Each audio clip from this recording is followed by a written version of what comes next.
Hey, what's up? I'm Nick Rollo. Welcome to the channel. This is the second part in my series of producing a song in Studio One with only Studio One plugins and presets and instruments. In this video, we're going to be looking at making chords for a song. If you find this helpful, hit like, hit subscribe. Let's jump into it. So from last video, we started with this. Nice and simple. Got kind of swing. It's a pretty good starting point.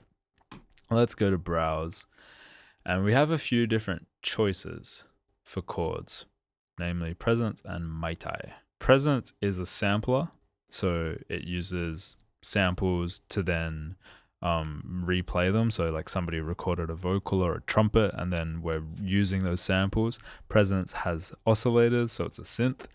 For this, wrong way around. So presence is samples, maitai is synths. I think I said that. I don't know. I got confused. Let's use presence. So we drag it over and it'll look like this.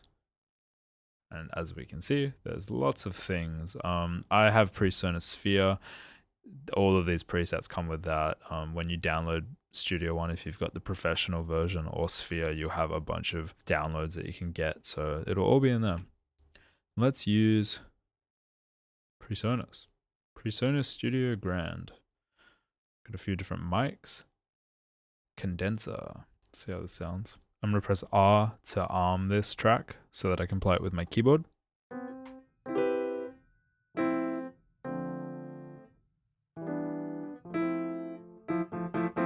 That sounds alright. Let's just record something. So I'm just going to play it and I'm just going to have a little mess around on my keyboard, which you won't be able to see sadly, but you should be able to, you'll be able to see what I'm playing on this this timeline here. So I'm going to do that and come up with a chord progression, hopefully quickly. And I have a fader port as well. So to record, we just go down here and we click record.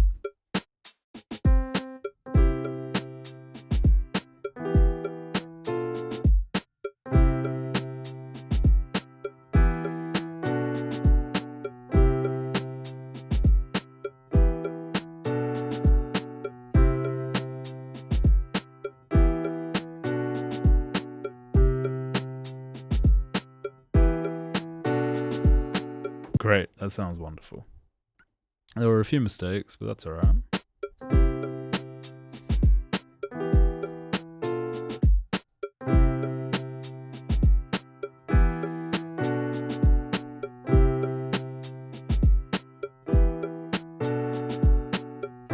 Okay, so that's a decent loop there.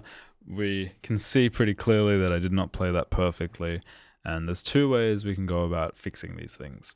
The first is, well, they both kind of revolve around a quantize. So if we go Command A on a Mac, it'll highlight everything.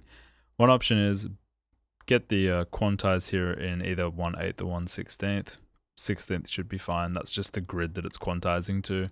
And just press Q. And as you can see, everything gets locked in nicely.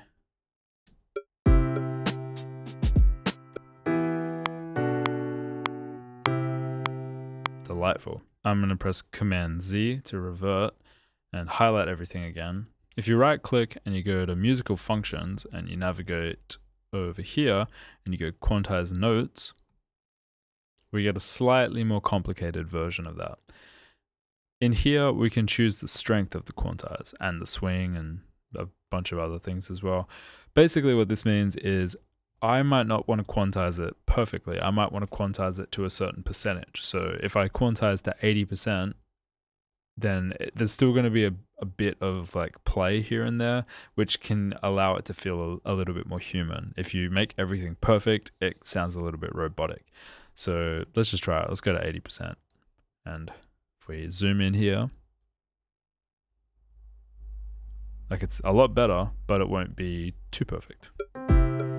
You get that kind of move into it.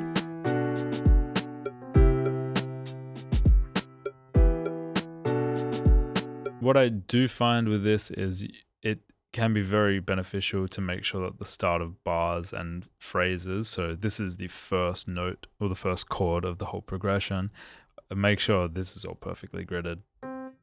So I'm just gonna cue that. That means when it loops back around, it will all start nicely. So up here, when you start with Studio One, it might look like this. I get rid of that And then if you press 1, you can cycle through these other tools. So just by clicking, I have like the cursor. If I press Command on a Mac, I get the blade function. And if I press 1, I can get the eraser, the writing tool, all of these things. I like to keep this on split. You could also just press 3 and then you have the split tool, but that's just how I work. So I'm going to press Command and then I'm going to cut it and bring it over here. I'm going to activate my loop, which you can do by clicking this button down here. And let's listen.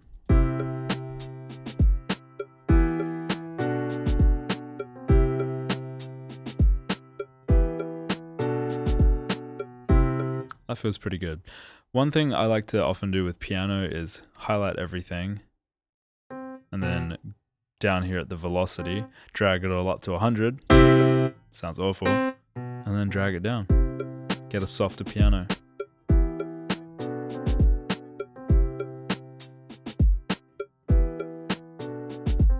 What can be fun is if you bring it all up to like, 60% and then musical functions and humanize, you can change the velocity. So you can kind of like reintroduce a human feel. I'm going to change the start range to just 0. I don't want it to change that.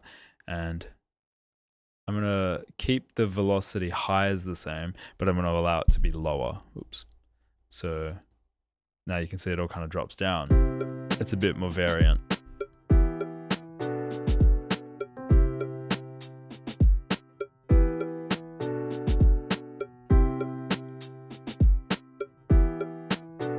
So that sounds pretty good. I'm going to go to the PreSonus plugins and I think I'm going to add some chorus.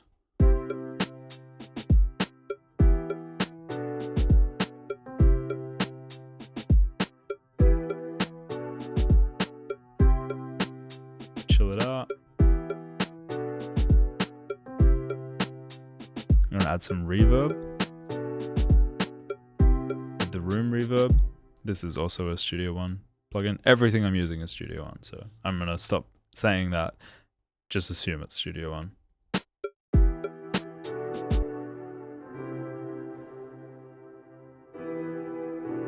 I'm just messing with different settings here.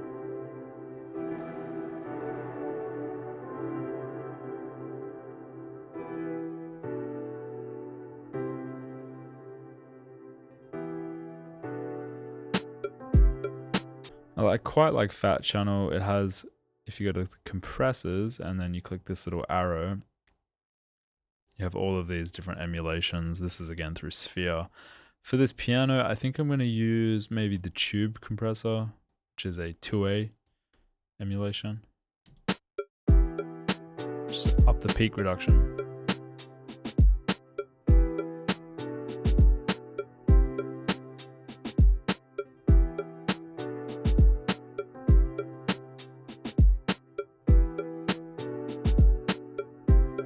Have a little bit of movement there, just taking off a little bit of the peaks. Generally feels good. I'm going to turn the gain up, and this is somewhat of a no-no. We could use a tool such as the mix tool. If you tap in mix tool, oops, you can just bring the gain up as much as you like. But I'm going to be cheeky. I'm going to use it in the compressor, and I'm just going to crank the gain because I want it to be louder.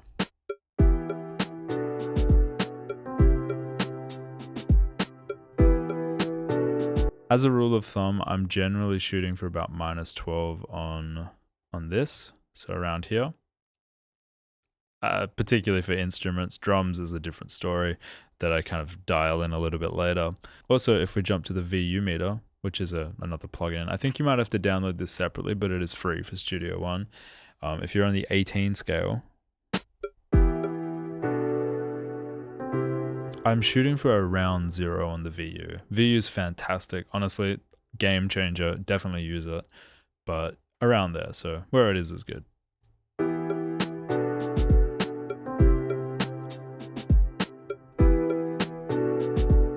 Next thing I'm going to do before I carry on with the series is I'm just going to go and click this bottom bit here. And I'm going to change all the colors of my drums to red and piano to purple. That's just the colors that I like, and I like to have different colors. Yours might look different. If it does, just click this little options icon and then colorize channel strips, colorize plugin header. And if you go over to the arrange one, you can do the same here, color track controls, have a play around with all that stuff. But that is how we get chords in Studio One. I'm going to be lazy with this song. I'm only going to have one chord progression, so I don't have to try and find another. It wouldn't be too hard, but just for simplicity's sake, we're just going to get one cool progression and make all the parts around it and then build and arrange it later. But consider this done. That's how you get chords. That's one various sound. If you press Option on a Mac and then you drag down, or you could just right click and go add instrument track and then just Command C, and then at the start of where you want it to go, Command V, and chuck another one in there. We could also jump over here and grab up Mai Tai and then just see what that sounds like. Different vibe. Maybe Polly has something cool.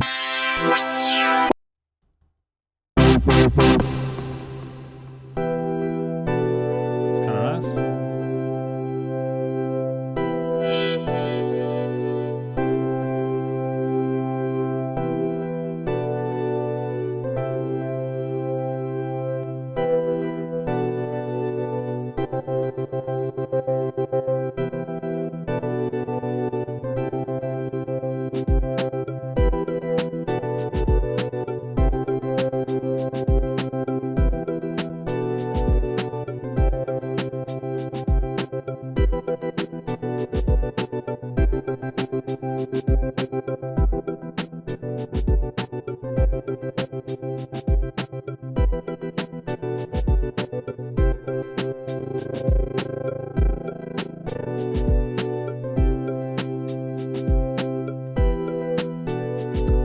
The auto filter plugin.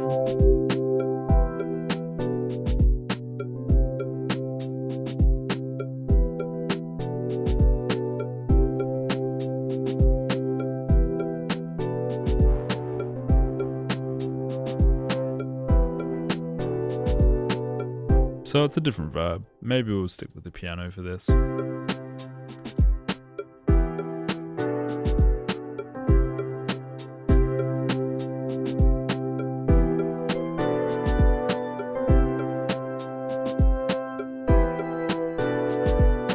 Potentially that'll come back later. Call it pad for now. Make sure you label things, make sure you colorize stuff. I'm gonna also make that purple. Dumb system, but that's my system. I hope you found this helpful. If you did, hit like, hit subscribe. If you want to download some free Studio One presets and templates, there's a link in my description. You can pay as much as you'd like, but they are free. If you're an artist looking for a producer or mixing engineer, I do those things. So there's also a link in the description to that. You can send me an email or check out my website. I love to work with new people, so feel free to reach out. And yeah, I'll catch you next video for the next one in the series. Bye.